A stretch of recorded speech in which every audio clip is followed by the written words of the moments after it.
У Владимира Левина в коллекции около десятка мерседесов, но стоят они не в гараже, а на стеллаже, потому что эти машинки пишущие. Это совершенно разные компании, и в свое время, поскольку это очень известный бренд автомобильный, они судились. Процесс длился много лет.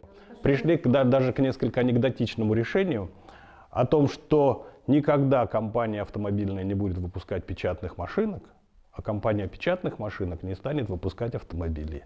Собирать пишущие машинки Владимир начал около 3 лет назад. Первой покупкой стала машинка 1936 года выпуска. Сегодня у него в коллекции 270 экземпляров. Есть довоенные и послевоенные пишущие машинки, советские и иностранные. Владимир ищет их не только в антикварных лавках, но и в интернете, на электронных торгах в России и в Европе. Очень хорошие смазки со сжатым воздухом, хорошо, красиво промазываются. Надо будет специальный состав нанести, антиржавчины, который сейчас есть. Через определенное время его смыть, прочистить.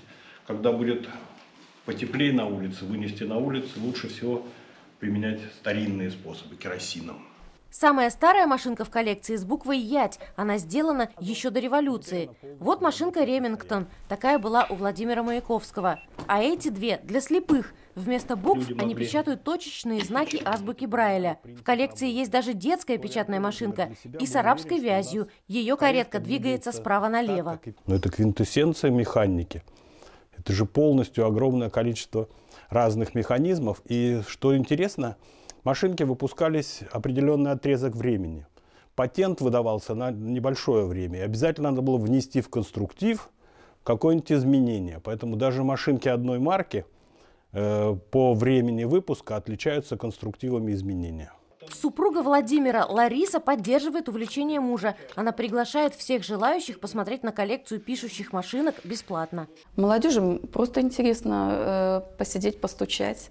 Ну, кто совсем юные, да, они к этому никогда не прикасались.